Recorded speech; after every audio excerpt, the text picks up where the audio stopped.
quedó pendiente al final, ¿no? ¿Cómo es posible legitimar la coacción? Puesto que existe. Bueno, a ver, no, ¿cómo es posible legitimar puesto que existe? No, o sea, más bien, a ver, ¿algo más aparte de eso? Aparte de eso.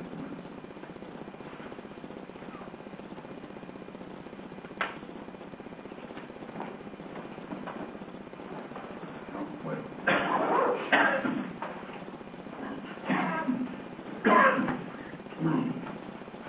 Sí, eso era desde Kant, ¿no? Desde Kant, habíamos respondiendo a alguna cuestión, habíamos observado cómo, bueno, pues esa fórmula de la ética autónoma de la que se hablaba, aunque sí que daba lugar a una, digamos, o sea, sí que daba un sentido a la posibilidad de crítica o autocrítica de la conducta, y además le daba un sentido, digamos, por así decirlo, universal, ¿no? Sin embargo,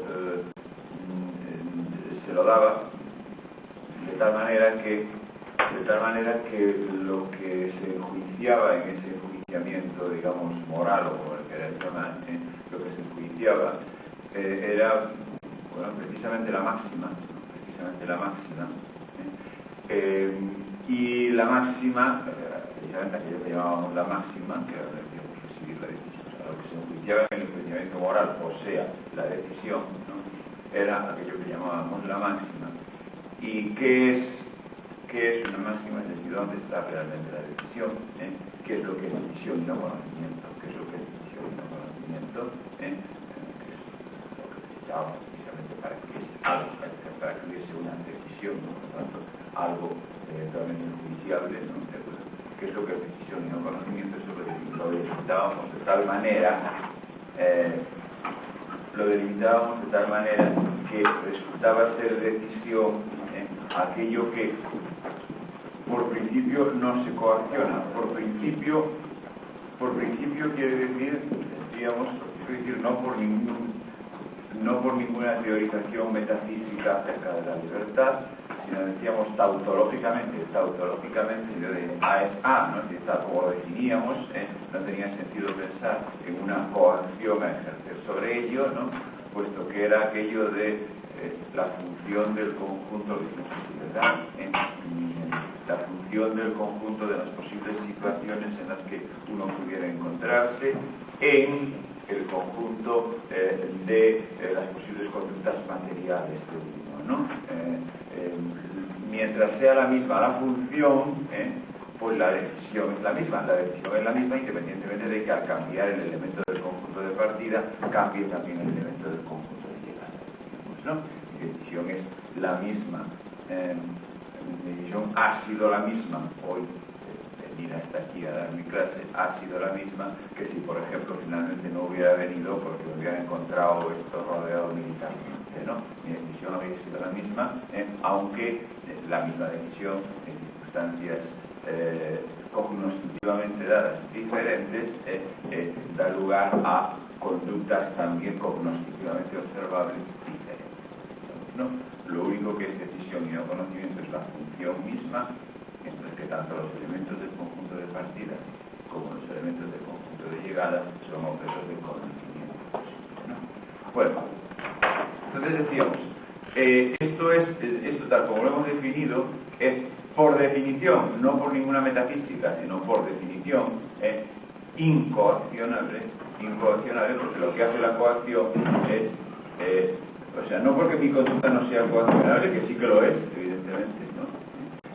Sino porque lo que hace la coacción es cambiar el elemento del conjunto de partida y entonces según la misma función cambia el elemento del conjunto de llegada, ¿no? ¿De acuerdo? Es decir, que digamos, pues, mi misma decisión no me lleva a hacer lo mismo, quizá, no me lleva a hacer lo mismo si lo puedo hacer sin más que si por hacerlo, si hacerlo tiene la consecuencia de que me llevan a la cárcel, por ejemplo, ¿no? No es la misma decisión el hacer algo porque sí que el hacerlo porque si no lo hace en la cárcel, ¿no? No es la misma decisión. Bien, tanto, sí puede ser la misma decisión, sí puede ser la misma decisión. El hacer algo, en el caso de que de hacerlo no resulte ninguna de esas consecuencias extremadamente desagradables, y en cambio, según la misma decisión y según la misma regla de conducta, no hacerlo cuando sí resultarían consecuencias desagradables, ¿no? Bueno, entonces resulta que lo que queda como regla, de conducta, es decir, simplemente la regla, la función misma del elemento del conjunto ese de partida, el punto de llegada, eso no es coaccionable en absoluto. Bueno, y entonces decíamos, si no es coaccionable en absoluto, si lo que se enjuicia moralmente no es coaccionable en absoluto, no es coaccionable en absoluto, entonces sería la consecuencia evidente de que el enjuiciamiento moral no puede legitimar ninguna coacción. ¿Está claro? Es decir, en otras palabras, si se castiga el asesinato, es decir, si al asesino se le lleva a la cárcel, ¿no? Y si por tanto existe esa coacción, ¿no? ¿De acuerdo? No será porque el asesinato sea moralmente reprobable, será por otras razones, ¿no? ¿De acuerdo? Puesto que la mera reprobabilidad moral, desde el momento en que a lo que se refiere es a la máxima, a la regla de conducta, ¿no? ¿De acuerdo? A la regla de conducta, y no a lo que de hecho haga o no haga, ¿no? ¿De acuerdo? A la máxima, es decir, a la regla de conducta, es decir, a eso que es lo mismo, en el caso en el caso del que asesina y en el caso del que no asesina para no ir a la cárcel, ¿no? ¿De acuerdo? ¿Está claro? Es decir, el que asesina a otro, el que asesina a otro, porque sabe que va a poder ocultar el hecho, ¿no? ¿De acuerdo? Pues ese mismo no lo asesinaría si, por el contrario, la situación fuese tal que de asesinarlo pues ir a la cárcel, ¿no? ¿De acuerdo? Y sin embargo, moralmente, o sea, éticamente es la misma conducta, la misma relación. Es lo mismo exactamente que aquello de no hace falta que yo cambie de decisión para que si en el momento en que voy a venir, que me dirijo hacia aquí para dar mi clase, me encuentro esto rodeado militarmente, pues darme la vuelta y no me voy a dar mi clase, ¿no? ¿De acuerdo? Es decir, la coacción, por lo tanto, no cambia, no toca para nada. La coacción no toca para nada a aquello que es enjuiciable desde el punto de vista de la ética humana, ¿no? Lo que es enjuiciable es la regla de conducta, la función es de un conjunto en otro conjunto, la función es de un conjunto en otro conjunto, ¿no? Y la coacción no toca a la función misma, sino que hace que con la misma función, al cambiar el elemento del conjunto de partida, puesto que hay una amenaza, etcétera, etcétera, cambie también el elemento del conjunto de llegada, ¿no? Como he dicho hace un momento, la decisión es la misma. La decisión es la misma en el caso del que asesina que en el caso del que no asesina para no ir a la cárcel, ¿no? No asesina para no ir a la cárcel. La decisión es la misma. ¿De acuerdo? Y esto quiere decir, fíjate, que la decisión es justamente lo que no es modificado en absoluto por la amenaza de la cárcel, ¿no? ¿De acuerdo? Por lo tanto, la coacción no incide para nada en la decisión, ¿no? La coacción no incide para nada en la decisión, incide en cuál es el resultado material de esa misma decisión. Incide en cuál es el resultado material de esa misma decisión. Porque la decisión es una función, y en una función, al cambiar el conjunto de partida, cambia también el conjunto de llegada. Es una función, por eso hay mucho que es una regla, por eso hay mucho que es un universal, que es aplicable a situaciones diferentes, etc. Por eso le hemos llamado máxima o regla de conducta, ¿no? Bueno, entonces, puesto que lo que se enjuicia moralmente es la decisión, ¿no? Y la decisión no es tocable por vía coactiva, se sigue de ahí que el enjuiciamiento moral no fundamenta coacción, ¿no? O dicho en otros términos, que es absolutamente imposible obligar a alguien a ser bueno, ¿no? Eso no tiene ni pies ni cabeza, ¿no? Es absolutamente imposible obligar a alguien a ser bueno, porque si lo hace en virtud de un evento de coacción, entonces es tan malo como si no lo hiciese, ¿no? ¿De acuerdo? Es tan malo como si no lo hiciese. el que no asesina para no ir a la cárcel es un asesino desde el punto de vista de la ética autónoma, ¿no? ¿De acuerdo? Desde el punto de vista de la ética autónoma. Bien. Entonces decíamos, el criterio ese moral, de la compatibilidad o no compatibilidad con la forma lógica de universalidad, que está hablando siguiendo acá, el criterio ese moral, el criterio moral, pues no nos sirve para establecer coacción alguna, porque justamente es un criterio que enjuicia algo que no es la coacción. Por lo tanto, estamos sin criterio para distinguir una coacción legítima de una coacción ilegítima, porque el criterio no es moral, ¿de acuerdo? No es moral. Lo moralmente enjuiciable no es antecedente a la coacción. El criterio no puede ser moral en ningún caso, ¿de acuerdo? Eso sería una ensalada. O sea, no es moral, no es el criterio de la ética autónoma, ¿no? Entonces estamos sin criterio para discernir una coacción legítima o una no legítima. ¿Y por qué habría, decíamos, hay que discernir coacción legítima de coacción ilegítima? ¿Por qué hay que discernir coacción legítima de coacción ilegítima? Respuesta que dábamos ya en la clase anterior. Porque lo que no es posible es sencillamente suprimir la coacción, ¿no? Lo que no es posible es simplemente suprimir la coacción. El razonamiento que hacíamos era aquel de donde en este momento estoy yo, no puedes en este momento estar tú, y eso ya es coacción. O sea, coacción la hay siempre, O sea, no es posible suprimir la coacción la hay siempre. O sea, no cabe decir, bueno, la pregunta era, ¿por qué hay que distinguir entre coacción legítima y ilegítima? Porque no es posible suprimir en general la coacción la hay siempre.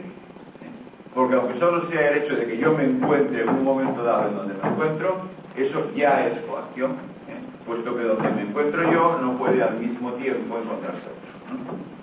Por lo tanto, ya digamos, estoy expulsando a todos los demás coactivamente de un determinado territorio que será ocupado físicamente por mí, ¿no? ¿De acuerdo? Aunque solo sea eso, pero bueno, eso más generalizado, pues la coacción se identifica con el hecho de que somos objetos físicos, ¿no? Somos objetos físicos, no objetos en el ámbito del conocimiento. Físico para Kant quiere decir en el ámbito de lo que hemos llamado el conocimiento. Físico quiere decir en el ámbito del conocimiento.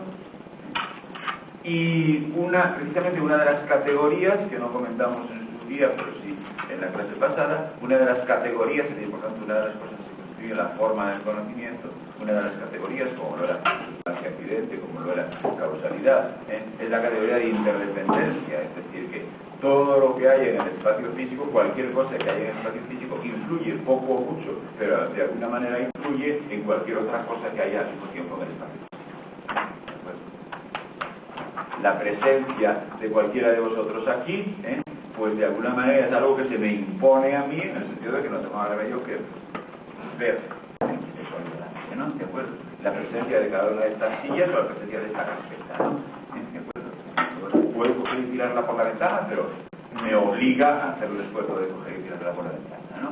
¿De acuerdo? Por tanto, algo siempre coacciona. Cualquier cosa coacciona a cualquier otra, poco o mucho. Por lo tanto, sí que no hay más remedio que establecer alguna distinción entre legítimo e ilegítimo en el terreno de la coacción, ¿no? O sea, hay que poder distinguir entre lo que es coacción legítima y lo que es coacción no legítima. Bueno, y entonces, o sea, la pregunta es esa, puesto que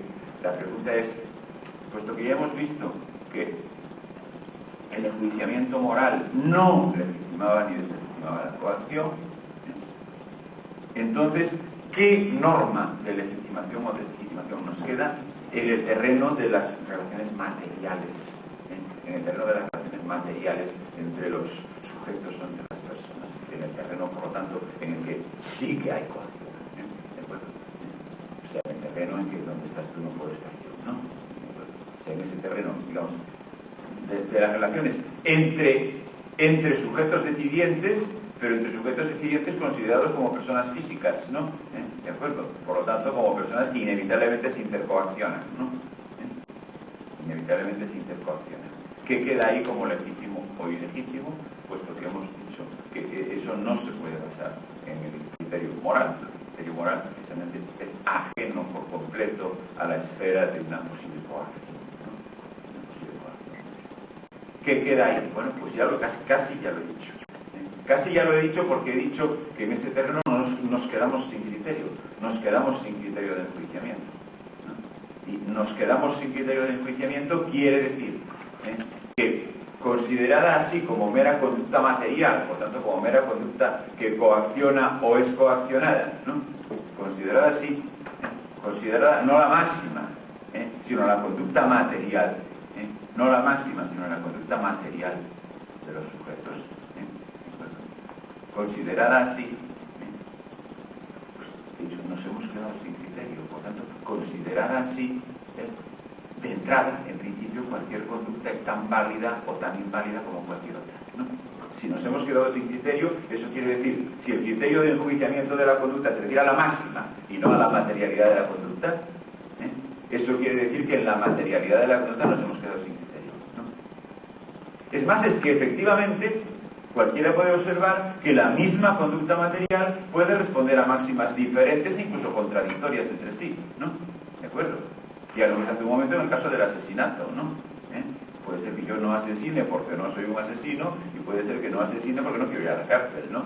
Y ahí están en juego máximas y nunca siguen otros diferentes por completo, ¿no? Sin embargo, la misma conducta material, no asesino. Bueno, entonces, ahí, en ese terreno, puesto que nos hemos quedado sin criterio, porque el criterio moral se refiere a las máximas, que son, por definición, ya lo veíamos, inobservables, ¿no? Inobservables, puesto que la misma conducta material puede responder a máximas diferentes, ¿no? Puede responder a máximas diferentes. Entonces, puesto que el criterio moral se refiere a las máximas, no a las conductas materiales, ¿qué pasa? Pues que en principio nos hemos quedado sin criterio y por tanto, digamos, cualquier conducta es en principio tan válida, tan, entre comillas, respetable como cualquier otra. Claro, lo que pasa es que esto al mismo tiempo, esta conclusión a la que hemos llegado, al mismo tiempo es un criterio. Al mismo tiempo es un criterio. Por lo que voy a decir a continuación. Al mismo tiempo es un criterio porque vamos a ver, eso de cualquier conducta es en principio tan válida como cualquier otra, cualquier conducta en cuanto conducta material, es decir, coactiva o coaccionable, ¿no?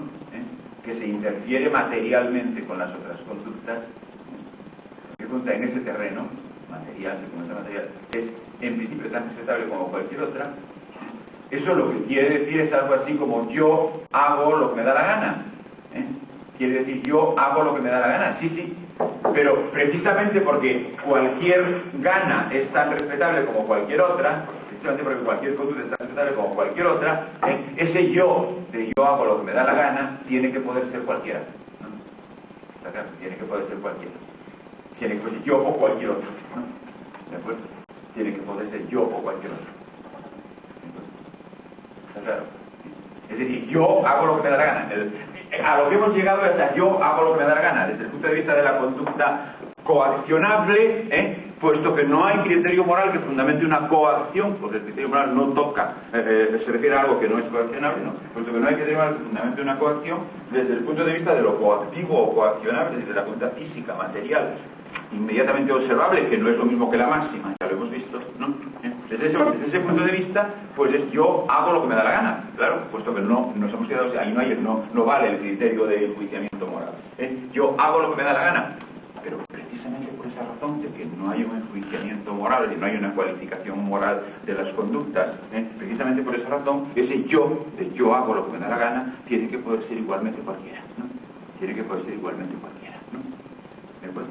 Y por lo tanto, ese yo hago lo que me da la gana, se explicita, digamos, en yo he de poder hacer o puedo hacer todo aquello tal y bajo condiciones tales que el hecho de que yo lo haga bajo esas condiciones no sea incompatible con que también cualquier otro bajo las mismas condiciones, si quiere, pueda hacerlo, ¿no? ¿De acuerdo? O sea, Yo hago lo que me da la gana, pero como ese yo tiene que poder ser cualquiera, precisamente porque no hay cualificación moral que opere ahí, ¿no? ¿De acuerdo? Yo hago lo que me da la gana, pero como ese yo tiene que poder ser cualquiera, porque es un yo descualificado, es un yo descualificado, no es bueno ni malo ni nada de eso, ¿no? Precisamente como ese yo tiene que poder ser cualquiera, entonces ese yo hago lo que me da la gana, ese yo hago lo que me da la gana, se traduce en yo hago todo aquello tal y bajo condiciones tales que el hecho de que yo lo haga bajo esas condiciones no sea incompatible con que también cualquier otro pueda bajo las mismas condiciones y si quiere hacerlo, ¿no? ¿De acuerdo? ¿Entendido? Bien, entonces vamos a ver, llegamos a una fórmula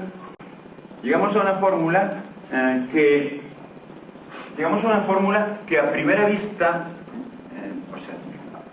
una fórmula que es esa de yo he de poder hacer todo aquello tal y bajo condiciones tales que el hecho de que yo lo haga no sea incompatible con que bajo las mismas condiciones también cualquier otro, etcétera, etcétera. Llegamos a una fórmula que a primera vista se parece a la fórmula que hemos dado en su momento como la de la ética autónoma, cuando hemos dicho aquello de la compatibilidad con la forma lógica de universalidad, ¿no? ¿De acuerdo? También aquí estamos hablando de algo del tipo de compatibilidad con una universalidad, o sea, de que lo que yo pueda hacer, pueda bajo las mismas condiciones hacerlo también cualquier otro, ¿no? Es verdad que se parece, pero al mismo tiempo es muy distinta. Se parece, pero al mismo tiempo no tiene nada que ver. Al mismo tiempo no tiene nada que ver porque de lo que ahora estamos hablando, cuando decimos yo he de poder hacer, de lo que ahora estamos hablando es decir, lo que entendemos por ese hacer, ahora ya no es la máxima, sino que esta conducta físicamente observable, ¿no? ¿De acuerdo? Puesto que es el terreno al que habíamos llegado, ¿no? ¿De acuerdo? Ahora es la conducta físicamente observable. Ya no, digamos, en esta situación en la que, esta fórmula a la que hemos llegado ahora, de yo he de poder hacer todo aquello tal y bajo condiciones tales que, etcétera, etcétera, ya no lo repito, esa fórmula ya no se interesa para nada por las máximas o las reglas de conducta, sino simplemente por qué haces materialmente. ¿De acuerdo? ¿Qué haces materialmente? ¿Qué haces? La conducta cognoscitivamente observable. Es decir, ahora estamos pues hablando de un plano, en el que ya no ocurre eso de que sea igual el que asesina que el que no asesina para no ir a la cárcel. ¿De acuerdo? Ahora ya no estamos hablando de un plano en el que sea igual el que asesina que el que no asesina para no ir a la cárcel, porque esos dos personajes tendrán la misma máxima, la misma decisión y por tanto son iguales desde el punto de vista de la ética autónoma, ¿no? Pero evidentemente no tienen la misma conducta material. Evidentemente no tienen la misma conducta material, uno asesina y el otro no. ¿Está claro? Uno asesina y el otro no. ¿Entendido? ¿Está claro? El que asesina, el que no asesina para no ir a la cárcel, bueno, de todo modo no asesina. ¿De acuerdo? Por lo tanto, ahora estamos en otro plano. Estamos en otro plano que el de las decisiones enjuiciables por la ética autónoma. ¿De acuerdo? ¿Está claro? O sea, es decir, de esos tres personajes que hemos mencionado, ¿no? El que asesina, el que no asesina para no ir a la cárcel y el que simplemente no asesina, esos tres personajes, decíamos, desde el punto de vista de la ética autónoma, pues esos tres personajes nunca son tres, en ningún plano, porque en el plano de la ética autónoma los dos primeros son el mismo, ¿de acuerdo? En el plano de la ética autónoma los dos primeros son el mismo, está claro, puesto que la ética autónoma enjuicia, la ética autónoma es la única ética que hay para Kant, ¿no? Lo único que es ética, ¿no? Enjuicia las máximas. ¿De acuerdo? No las conductas materiales, ¿no? ¿De acuerdo? Enjuicia las máximas, no las conductas materiales, ¿no? Entonces, la máxima es la misma en el primero que en el segundo, de esos dos que he dicho. En el que asesina que en el que no asesina para ir a la cárcel. La máxima es la misma, por lo tanto, como objetos de juicio ético son uno solo. ¿De acuerdo? Por lo tanto, por de pronto éticamente no hay tres, hay dos, porque los supuestos dos primeros son el mismo, ¿no? ¿De acuerdo?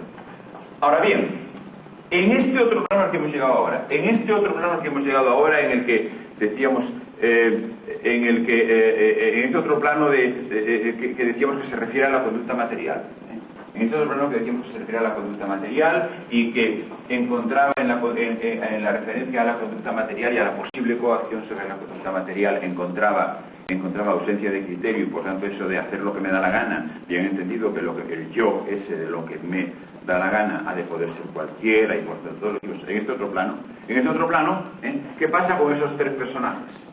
El que asesina, el que no asesina para no ir a la cárcel y el que simplemente no asesina. ¿Qué pasa con esos tres personajes? Bueno, pues tampoco aquí son tres, solo que aquí, también aquí son solamente dos, solo que ahora son dos no porque se identifiquen entre sí los dos primeros, sino porque se identifican entre sí los dos últimos, ¿no? ¿De acuerdo? Los dos últimos. Puesto que ahora estamos hablando de conductas materiales, ¿no? Ahora estamos hablando de conductas materiales, ¿no? Y la conducta material es la misma, en el caso del que no asesina porque simplemente no asesina, y en el caso del que no asesina meramente para no ir a la cárcel, ¿no? Para distinguir entre esos dos personajes,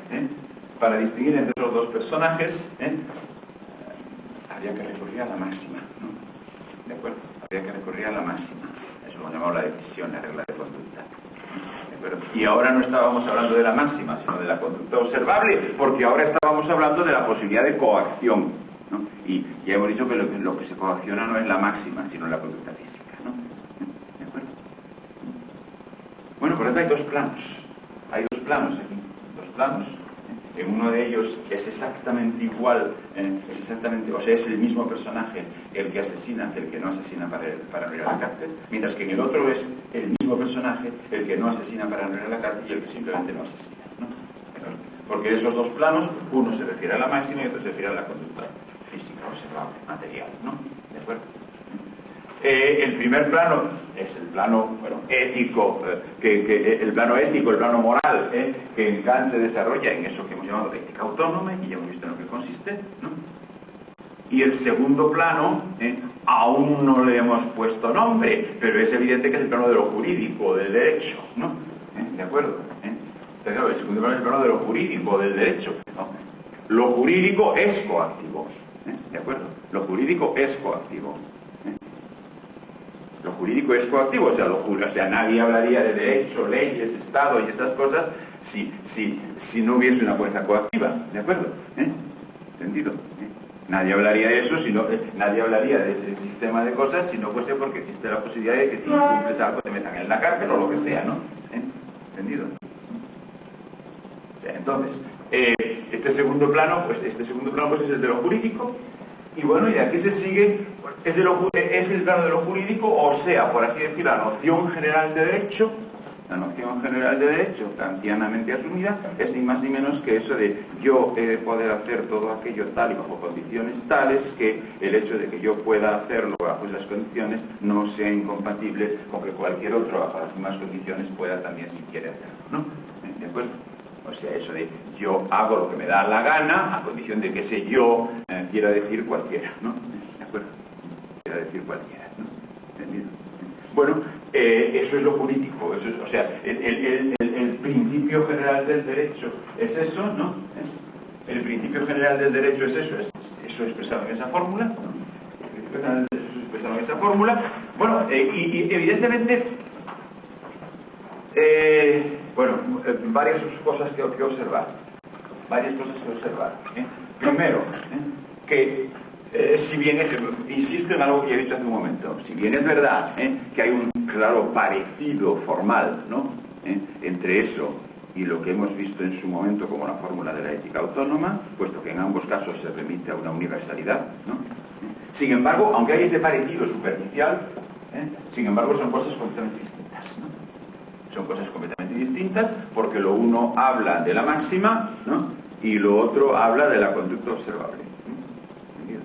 Lo otro habla de la conducta observable.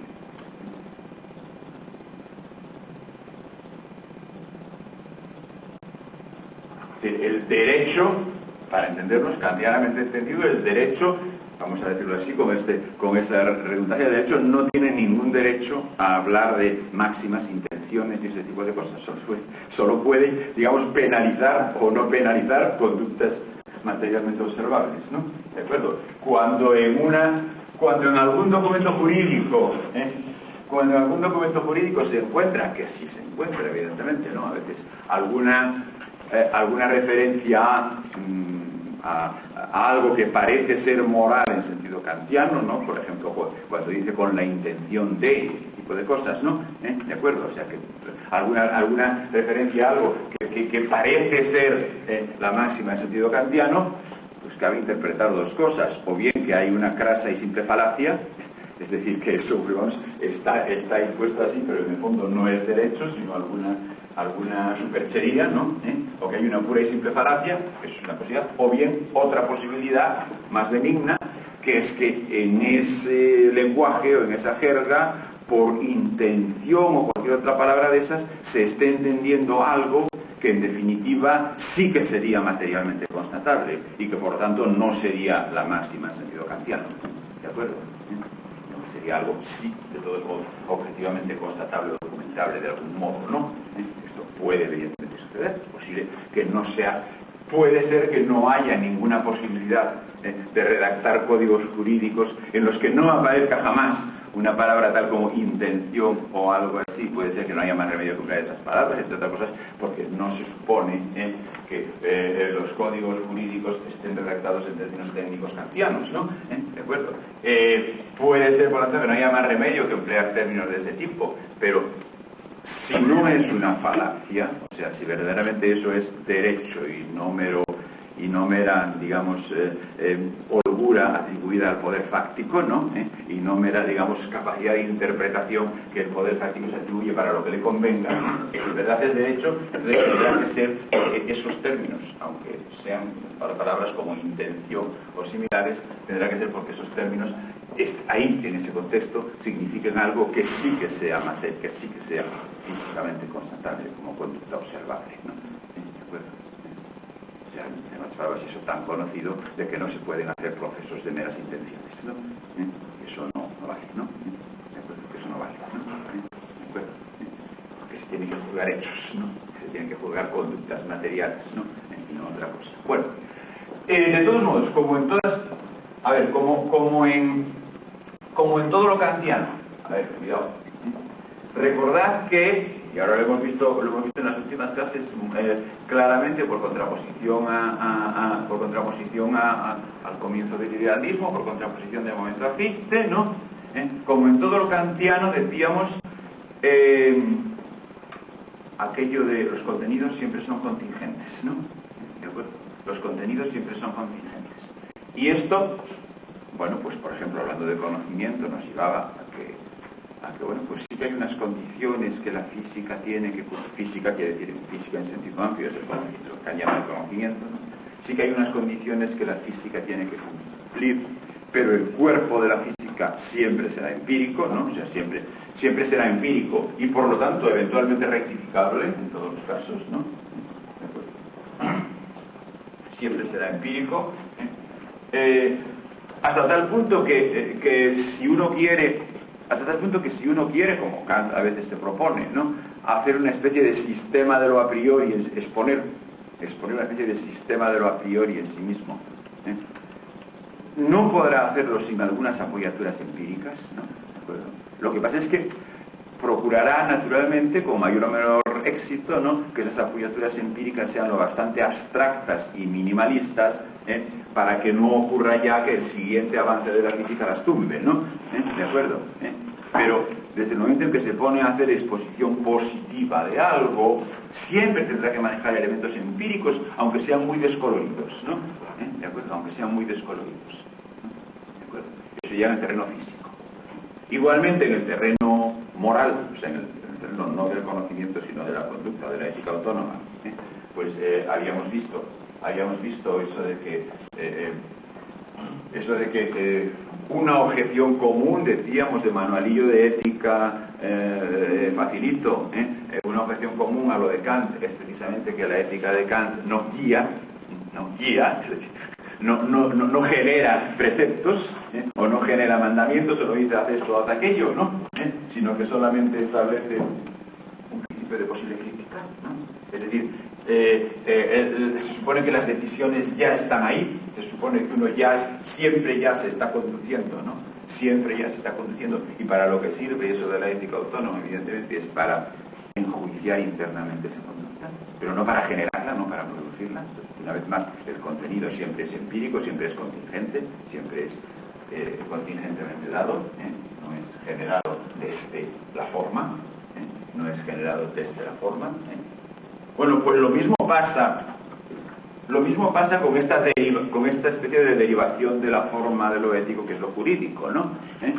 Lo mismo pasa aquí en el sentido de que, a fin de cuentas, el razonamiento que hemos hecho para pasar de lo ético a lo jurídico, es un razonamiento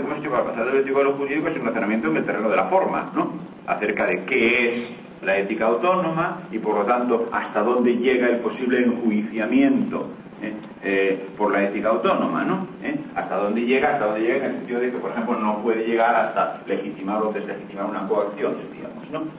Por eso nos quedábamos sin criterio en el campo de lo coactivo, ¿no? Bueno, es un razonamiento en el terreno de la forma.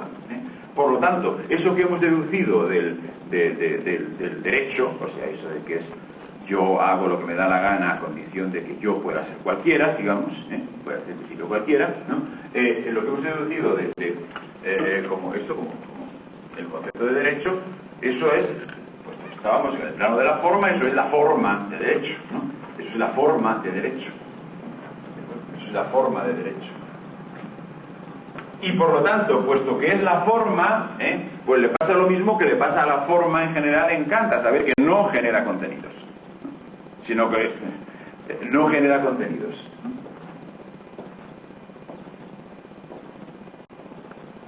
No genera contenidos, sino que bueno, pues en el terreno de lo práctico, ya lo habíamos dicho a propósito de la ética también, a propósito de la ética autónoma, en el terreno de la ética autónoma decíamos no genera decisiones, sino que solamente las enjuicia, ¿no?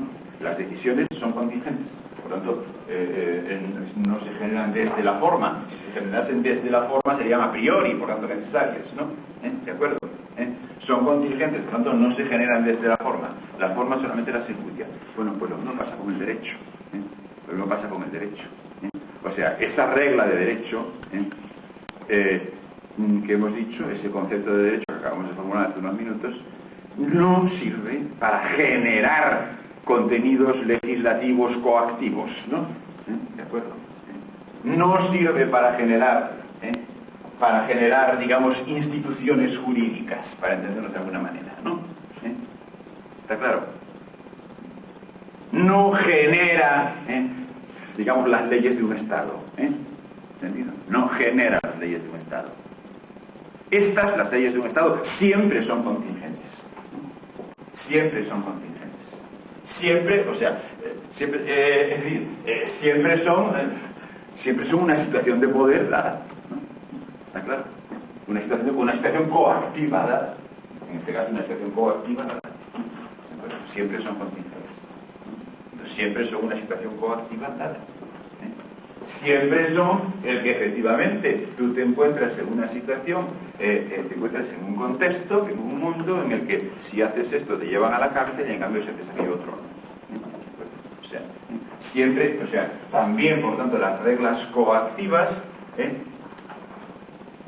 siempre son contingentes, o sea, no las encontramos. Y para lo que sirve la forma de derecho, pues una vez más es para, digamos, para crítica de esa situación coactiva, para crítica de esa situación,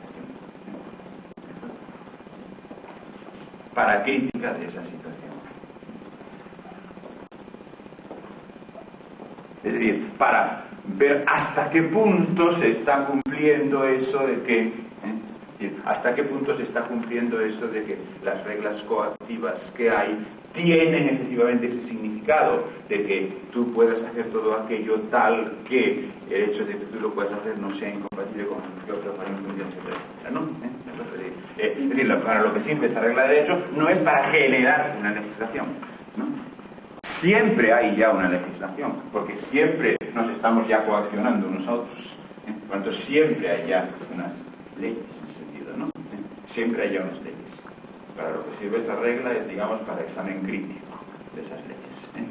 Para examen crítico de esas leyes, que esas leyes positivamente dadas. Esas leyes positivamente dadas. No genera, sino que las leyes están ahí, sirve para examen crítico de esas leyes positivamente dadas. ¿Examen crítico qué quiere decir? Pues simplemente ver hasta qué punto es cierto que las limitaciones coactivas que hay son precisamente aquellas y solo aquellas que garanticen que el yo ese de yo hago lo que me da la gana sea en igual medida cualquiera, ¿no? ¿De acuerdo? ¿Está claro? Sí. ¿Hasta qué punto las limitaciones, o sea, esa regla de derecho solamente sirve, repito, no sirve para generar un sistema de reglas, sino para, ante el sistema de reglas que en un momento dado, siempre contingentemente, hay, ante ese sistema de reglas, pues discutir si en efecto se cumple esa regla, se cumple ese concepto de derecho. Es decir, si las limitaciones coactivas que de hecho hay son ni más ni menos que las que tiene que haber para que se produzca esa universalidad del yo ese que hace lo que le da la gana. Es decir, si son ni más ni menos que las que tiene que haber para que mi capacidad de decidir, de hacer lo que me dé la gana, no tenga lugar justamente a costa, de manera unilateral, a costa de la misma capacidad por parte de otros, ¿no? ¿De acuerdo? O sea, si las reglas son sencillamente las que tiene que haber para que se produzca esa universalidad, ¿de acuerdo? De la capacidad de decisión material, ¿no? ¿De acuerdo? Bien, o sea, en otras palabras, esa regla de derecho, ese concepto de derecho, no sirve para generar una situación de derecho, pero sí para, ante la situación que hay, ver hasta qué punto es una situación de derecho y hasta qué punto no es nada más que una situación de poder fáctico. ¿De acuerdo? ¿Está claro? Hasta qué punto es una situación de derecho y hasta qué punto es no más que una situación de poder fáctico. Incluso casi con la consecuencia, desde el momento en que, casi con la consecuencia, pero consecuencia siempre que algo es de ese tipo, evidentemente, o sea, que digamos, que nunca se encontrará, nunca se encontrará el estado puro, por decirlo de alguna manera, ¿no?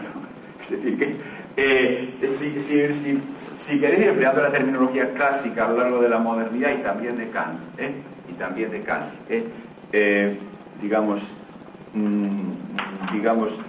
distinguir entre una situación de derecho, o sea, en qué medida es una situación de derecho y en qué medida es una situación de mero poder fáctico, ¿no? ¿De acuerdo? Se podría decir algo así como distinguir entre, digo, la terminología normal a lo largo de la modernidad, desde Hobbes para adelante, ¿no? De cierto modo hasta nuestros días, ¿no? Distinguir en qué medida es un Estado y en qué medida es una cuadrilla de bandidos que tiene secuestrada a la población, ¿no? ¿De acuerdo? ¿Está claro? Independientemente de que la población padezca o no el síndrome de Estocolmo, ¿no? ¿De acuerdo? Bien, pero, es decir, que también pues, o sea, es decir, que no es un chiste lo del síndrome de Estocolmo, no es un chiste, es que, quiere decir sencillamente que precisamente esa distinción no puede hacerse simplemente por el grado de adhesión subjetiva de la población, ¿no? ¿De acuerdo? Eso no vale, está claro, por el grado de consenso psicológico producido, eso no es criterio alguno, ¿no? ¿Entendido? Eso no es criterio alguno, ¿no? Entonces, distinguir entre lo uno y lo otro, bueno, pues evidentemente sería. Para eso es para lo que serviría esa regla, ¿está claro? Para eso es para lo que serviría esa regla, es decir, hasta qué punto las limitaciones coactivas que hay tienen precisamente ese significado, ¿no? ¿Hasta qué punto? Y siempre digo hasta qué punto, no digo sí o no, digo hasta qué punto, por lo que decía de que, yo no sé si se podrá encontrar, pero sí, claro, se puede encontrar, lo único que pasa es que nunca será probablemente situación global, sino que siempre será situación circunscrita y por tanto no entraría en cuestión. O sea, yo no se podrá encontrar ni a nivel global la situación de pura cuadrilla de bandidos que tiene secuestrada a la población, ni esa situación pura, ni tampoco la situación pura de verdadero Estado de Derecho. Siempre las situaciones serán más o menos grises, ¿no? ¿De acuerdo? Más o menos grises. Lo que pasa es que eso no quiere decir naturalmente que sean todas iguales. O sea, evidentemente pues hay muchos grados de gris, ¿no? Entre el blanco y el negro. Me da igual a que le llaméis el blanco y a que el negro. Hay muchos grados de gris, ¿no? ¿De acuerdo? O sea, pero nada es igual a nada. Nada es igual a nada, pero no porque algo sea perfectamente bueno y algo sea perfectamente malo, sino porque ningún gris es igual a otro gris, ¿no? ¿De acuerdo? Ningún gris es igual a otro gris, ¿no? Sí. En este caso, la democracia queda muy entredicho, ¿no? Porque la democracia se basa en la adhesión de la población a ese Estado. ¿Seguro? No sé. Yo para eso tengo otro nombre, que no es el de democracia, ¿no? O sea, a ver, es verdad que, a ver, vamos a ver. Si uno toma en serio, pero es que no se puede tomar en serio, si uno toma en serio la etimología vulgar de la palabra democracia, ¿no? Que sería algo así como que habría algo llamado el pueblo, ¿no? ¿De acuerdo? Como que habría algo llamado el pueblo. Y que ese algo llamado el pueblo, pues, sería determinante, ¿no? Como es por caso, ¿no? Si uno toma en serio esa etimología vulgar de la palabra democracia, pues entonces sí, pero es que el problema es que en el ámbito tanto de la teoría política como de la política a secas, cuando alguien habla de esa manera, es decir, asumiendo que efectivamente hay una cosa llamada el pueblo, ¿no? O sea, que hay un análisis de la situación de poder en el cual, un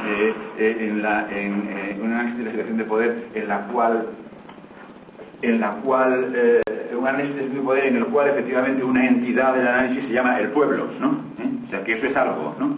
Cuando alguien habla y actúa de esa manera, asumiendo que hay una entidad llamada el pueblo y apoyándose en esa entidad para hacer las cosas que decide hacer y apoyándose en que el pueblo lo quiere y el pueblo le apoya, ¿no? Me temo que normalmente, con una cierta finura terminológica, no le llamamos un demócrata, sino que si hablamos precisamente de un populista, y a un señor al que llamamos un político populista, generalmente no le estamos llamando un político demócrata. ¿De acuerdo? ¿Está claro? Más bien suele ser alguien que se apoya en que el pueblo lo quiere para suprimir las reglas que todo el mundo asocia con la democracia. ¿De acuerdo? Vamos a ver, para poner un caso extremo, no, es un caso extremo, no todos los casos de populismo son iguales. Entonces, Hitler era un populista. Está claro, Hitler era un populista. Hitler hablaba en nombre del pueblo siempre y además muchas veces lo hacía con razón. Sí, tenía mucha gente detrás, ¿no? ¿De acuerdo? Y sin embargo no le llamamos un demócrata, que yo sepa, ¿no? ¿De acuerdo? Que yo sepa. Nos cuentan mal la historia, mal y además peligrosamente. Nos cuentan, a mí no me la tienen que contar porque soy lo bastante viejo como para que eso no me lo tengan que contar, ¿no? Pero a la gente más joven les cuentan, o algunos de otros os cuentan mal la historia, mal y además un poco cochinamente, en el sentido de que es un error que es peligroso, o sea, que es peligroso para el futuro, ¿no? Se cuenta mal la historia, por ejemplo, de la etapa franquista en España, ¿no?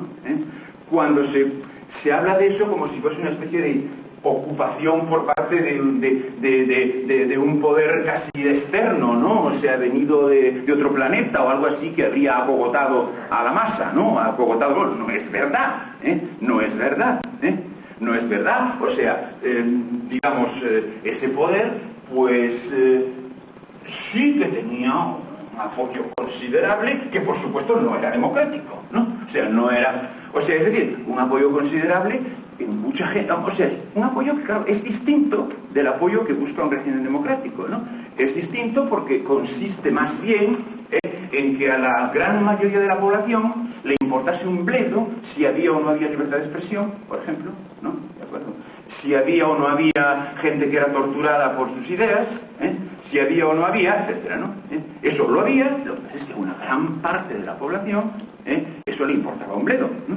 Bueno, eso le importaba un bledo, y eso, importarle un bledo esas violaciones de derechos individuales a una gran parte de la población constituía la base social sobre la cual ese poder se mantenía. ¿De acuerdo? Por lo tanto, eso tenía también una faceta populista de apoyo en el pueblo y de consenso, ¿no? ¿Me explico? ¿Sí o no?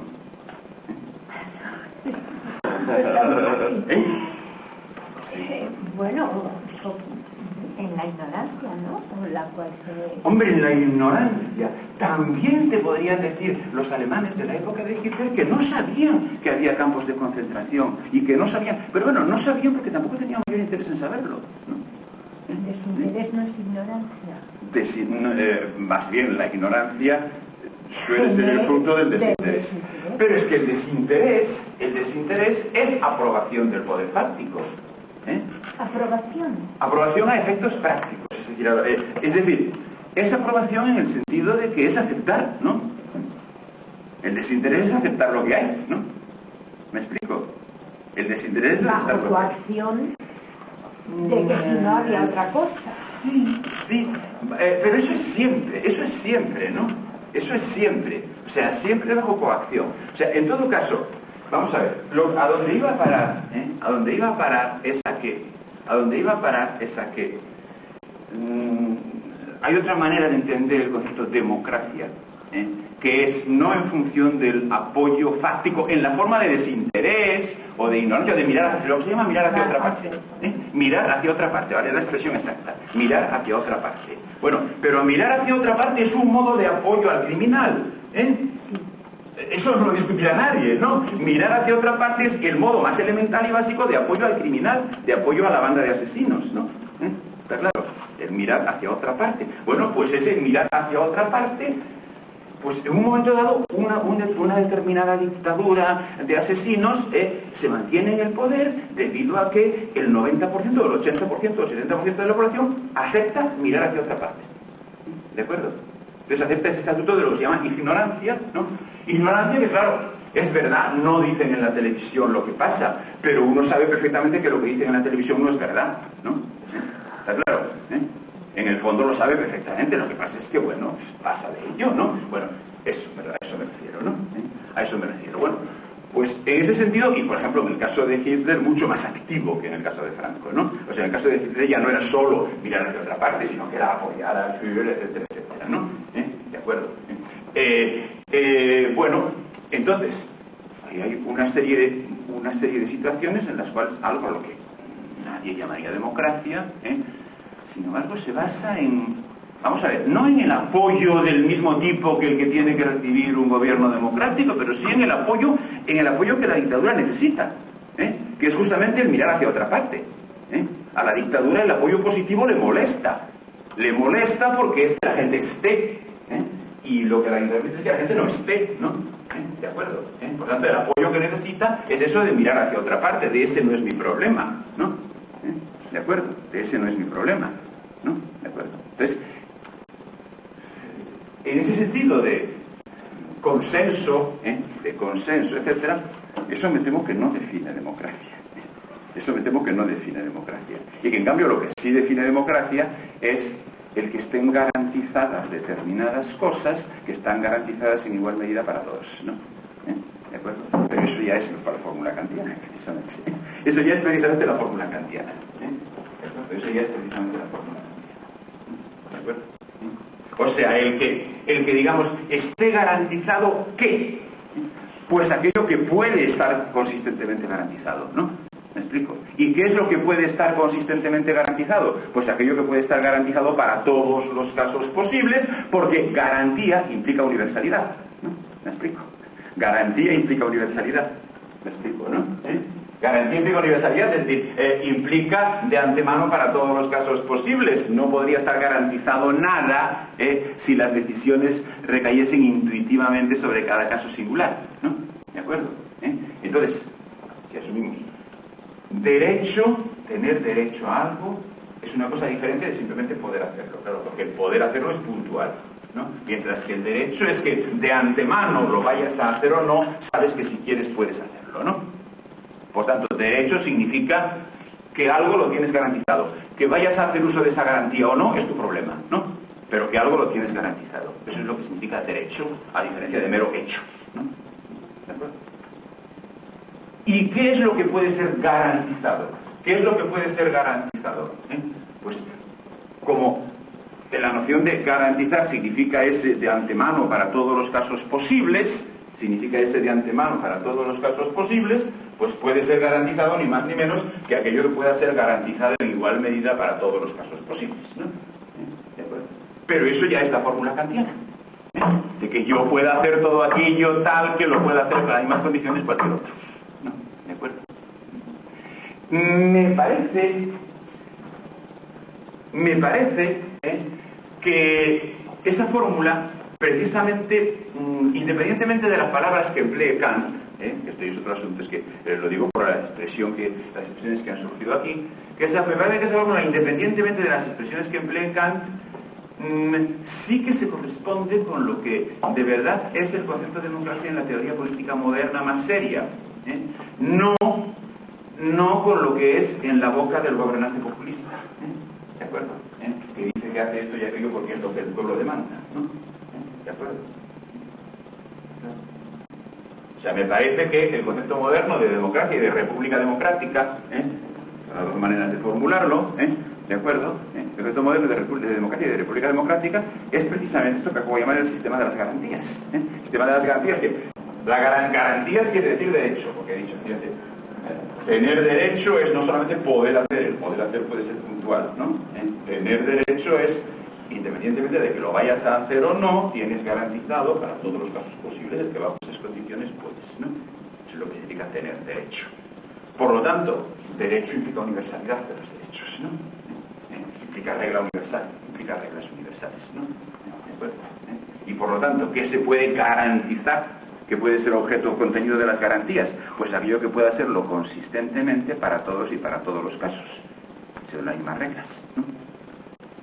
Por lo tanto, eso es el sistema de las garantías, el Estado de Derecho, y eso se llama también democracia, y eso coincide mucho mejor, digamos, con lo que la teoría política moderna suele llamar democracia, aunque no con la etimología vulgar de la palabra, Pero es que eso de la etimología vulgar de la palabra ya había mucho que hablar, porque, bueno, democracia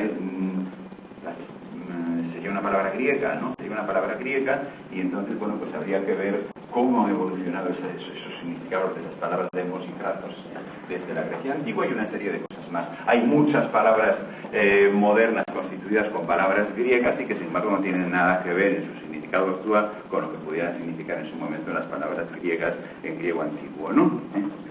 Hay un pseudo griego, que es el griego que saben todos los que no saben griego, ¿no? Bueno, pues que sirve para formar ese tipo de compuestos, y entonces no hay que hacer demasiado caso de los aparentes significados culturalmente admitidos de esos lexemas, ¿no? ¿De acuerdo?